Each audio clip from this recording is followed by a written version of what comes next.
noh, üksi oletegi.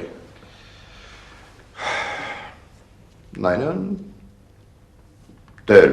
Selge. Alustame tänast pidulikku tseremooniatalitust ametliku osaga. Tere, lugupeetud külalised. Täna te olete siia tulnud ja kogunenud selleks, et kahe inimese seaduse ees õnnelikuks kuulutamise tunnistajateks olla. Jah, palun.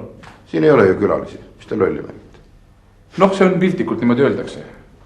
Noh, ma mõtlen ka näiteks ennast ja teid siin selle all. Kas te soovite pärast tänast päeva kanda ka teie oma naise nime, Imbi Pojeng Sidur? No nüüd on küll väikene arusaamatus siin. Niimoodi mulle vähemalt teie abikaasa ütles. No mina ei ole seda tahtnud. Teie jääte siis... Mina tahan jääda oma nime juurde ja üksi. Ehk et teie jääte siis Figaro siin haavatud seal.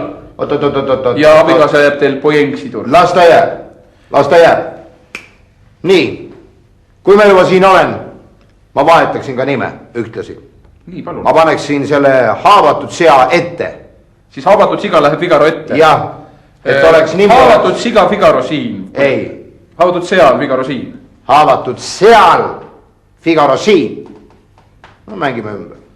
Jätkake. Teeme nii, vahetame selle, ma tõmban kohe nooltega siin sellest tunnistusest, märgin need ära. Ja just nõnda samamoodi, nagu puhta veega allikas võib jagada kaks suurt põldu pooleks, nende vahelt lihtsalt läbi voolata, toites neid oma kristallselge puhta veega mõlemat. Ühel põllul kartul, teisel nisu. Nii, nisu, kartul, selge vesi. Võib-olla seal jõekaldal või jojakaldal on mõned ka mehekesed, kes kohe tarbivad seda. Nisu, kartul, selge vesi, eks ole.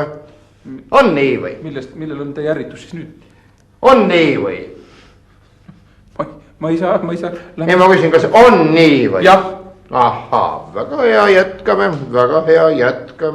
Ja just kui korvi meenutab see pesakene paju oksas või õigemini toomingate okstes. Seal mõnus värske lõhn, mis pea pisut uimaseks küll teeb. Stopp. Millest see pea siis nii uimaseks läheb? Metsas.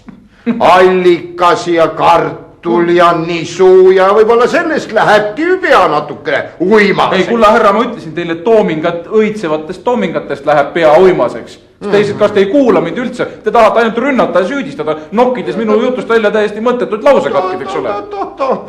Võib-olla on ka kanep kuskil kasvab seal lähedal. Miks kanep ei või kuskil lähedal? Moonipõldu ei ole lähedal. Miks ta ei või seal kasvada? Väga hea.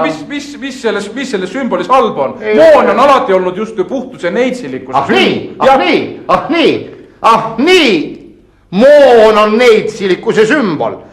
Peale teatud hulga manustamist on moon ka neidsilikkuse sümbol. Väga hea, jätkame. No nüüd mulle siin ainult lõpulause ongi jäänud, ma loen selle teile ette, kui te lubate mu härra. Kuulaks hea meelega. Ma palun teil siis mitte ärrituda. Ja kui linnupesas pojad munast kooruvad, siis isa lind on juba metsas uue toidu, uue saagi otsinguil. Nii küsingi kohe. Mis on see uus saak, mida isalinn metsast otsib? Võib-olla on see puumaterjal, võib-olla on mänd, kuusk. Ei, ma mõtlen pigem seda linnutoitu, ma mõtlen isalind läheb metsa linnutoitu otsima, võib-olla on see lihtsalt väike ussikene. Ja väike ussike, mis on läinud suure puu külge ja siis tulevad suured veoautod ja saagidega mehed ja nii ta lähebki. Nii, lõpetame selle tsirkuse. Te olete arreteeritud. Toho süüdistatuna, milles siis? Süüdistatuna! Te olete arreteeritud. See oli juba. Süüdistatuna prostitutsiooni vahendamises, ebaseadusliku alkoholiga smuugeldamises ja eriti suures ulatuses riigimetsa riisumisest. ja nüüd ma panen suu kinni. Te olete arreteeritud. süüdistatuna milles? Avat. Läks meelest ära. Noh. jah. teeme uuesti. Te olete arreteeritud. süüdistatuna milles? Süüdistatuna politsei